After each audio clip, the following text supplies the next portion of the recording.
Hello and welcome to the International Daily Roundup by People's Dispatch, where we bring you some of the major news developments from across the world.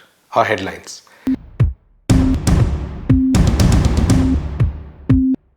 The number of cases of COVID-19 or coronavirus has crossed over 720,000 worldwide as the US sees a dramatic rise in reported infections. Dispossessed in India and South Africa suffer due to harsh public lockdowns.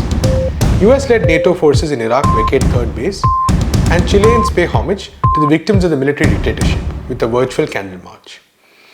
We begin with an update on the coronavirus pandemic. The number of cases as of 9:30 a.m. GMT was about 725,000 with over 30,000 deaths. The US continues to be the worst hit with 143,000 cases. Nearly 18,000 cases were recorded yesterday alone. Over 40% of the cases were recorded in New York State alone, where the death toll has crossed 1,000. However, no quarantine has been declared and only strong travel advisories are in place. The worst may be yet to come for the US, with President Donald Trump declaring that the death toll could peak 2 weeks from now. Europe continued to suffer too. Spain, where the number of cases crossed China, recorded over 800 deaths on Sunday. Italy recorded over 750 deaths, although the number of new cases has declined. In China, concerns remain about the number of infections that are being imported. On Sunday, China reported 31 new cases, of which 30 were imported.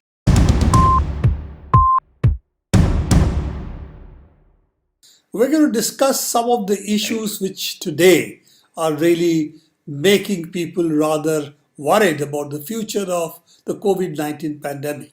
So I'm not going to discuss specifically the Indian scenario. That we will reserve for another day. But broadly, when we look at the COVID-19 pandemic, the two questions that come to mind is there a quick solution we are going to get, either in terms of prophylactic or in terms of a treatment? And the second is, of course, that when are we going to get the vaccine? So these are two questions I'm going to discuss with you. First is the question of the prophylactic curative part of it, which I think has a shorter timeline if we can get it. Yeah. Keep in mind that a vaccine itself is, of course, the best prophylactic. Of course. That said, if one leaves out the vaccine for the moment from prophylaxis, then what one is talking about is the kind of drug prophylaxis. And the example that everybody is hyping currently, based on our experience with malaria, is of course chloroquine. Okay. And the famous British drinking gin and tonic. So there are three. You would need a very, very substantial quantity, shall we say politely, of a multitude of gin and tonics every day in order to get the dose that you need. But that apart, there are three issues because of which people are talking about chloroquine or hydroxychloroquine prophylaxis. One is that, as I said, we have some experience with chloroquine prophylaxis in malaria. So we are used to thinking about chloroquine in a drug-based prophylactic regimen. The second is that chloroquine is known to be an odd molecule that works on a wide variety of biological processes. And one of those happens to be broadly related to inflammation. You will remember that chloroquine is used, at least in some efforts, to limit the symptoms of immune inflammatory diseases like rheumatoid arthritis. And the basis for that seems to be that it has some sort of an anti-inflammatory activity, to put it very broadly. There are speculations about how it works, although there's no really hard proof of how it works in those situations. And the third has come about because people have been trying drug repurposing for antiviral effects in a variety of contexts ever since the first of the three major coronavirus family outbreaks began, close on 20 years ago, which is with what we used to call then as the SARS coronavirus or SARS-CoV, and now have begun to call SARS-CoV-1. And there was some evidence that when you took a situation where you took human cells, you put the SARS coronavirus onto human cells, it grew, and you could stop that growth with a whole range of repurposable drugs that included chloroquine.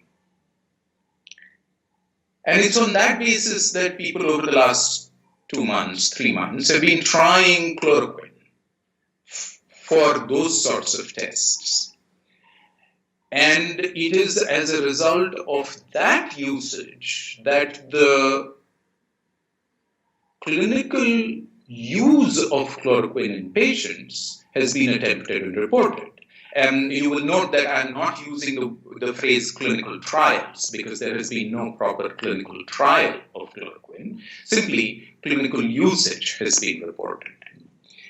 The thing to remember is that typically, in order to work well as a drug with a defined test tube efficacy, the potency of the drug has to be pretty high.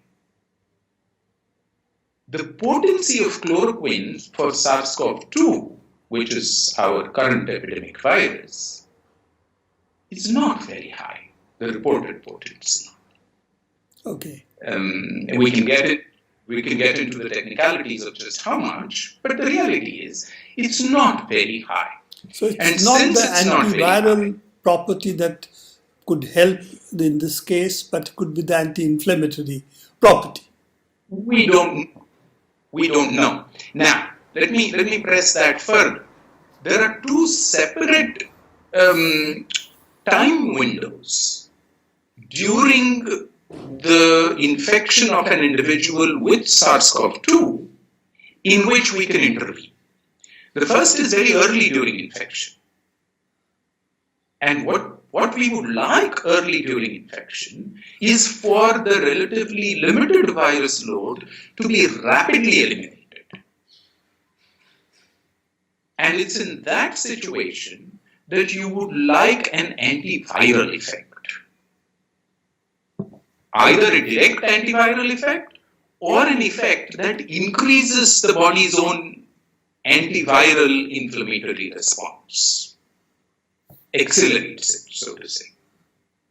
So chloroquine's direct antiviral effect may work at that point, but as I said, for that the potency seems to be fairly low. On the other hand, we also want people who are in hospital with severe infections to be treated with something other than simply supportive therapy. And that's a situation in which chloroquine will have two separate effects, if at all it is effective. One effect will be the direct antiviral effect, but the other effect will be this more nebulous anti-inflammatory effect. And because people's lungs are being inflamed and affected, limiting the inflammation as well as controlling virus growth is useful. Satyajit, let me interrupt for a minute. That what you are saying is that the SARS-CoV-2 has really these two phases. One in which you have a viral infection, that's a primary issue at that point. Later, when you get an inflammation of the lung, you could also have co-bacterial infection at that point. So at that point, the regime might change because you need to address the issue of the bacterial infection any other infection, as well as take care of the inflammation of the lung, which is what is causing the seriousness of the pneumonia, which probably you were in at that point.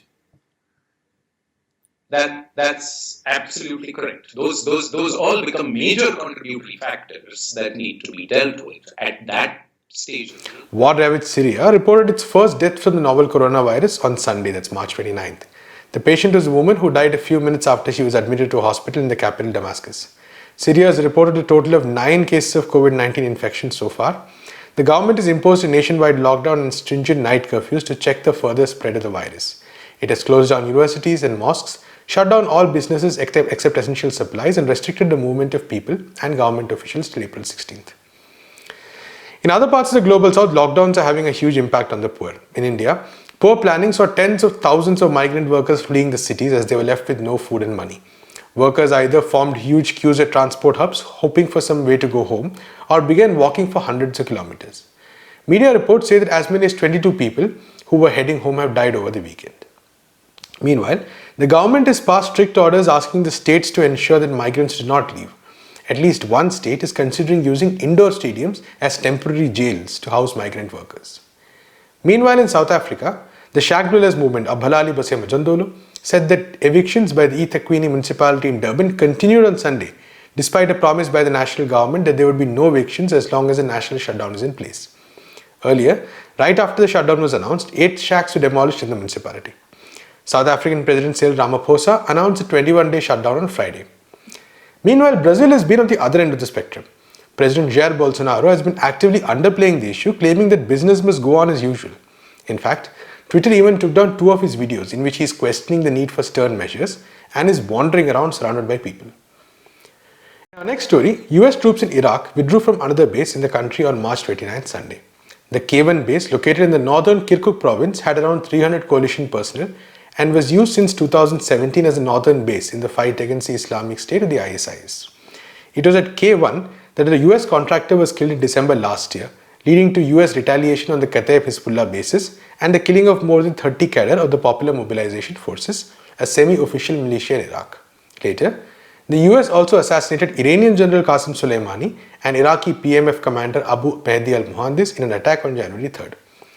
K1 is the third base vacated by the US and NATO coalition troops in Iraq after withdrawing from the Qayyara base in Nineveh province and the KM base from Anbar province near the Syria-Iraq border earlier this month. According to reports, all the US and NATO coalition forces in Iraq will be redeployed at 2 military bases in Baghdad and the nearby Ain al-Assad air base. Last week, the spokesperson for the US operations in Iraq, Colonel Miles Cognins, claimed that the deployment is due to the COVID-19 threat and not due to the rising threat of attacks.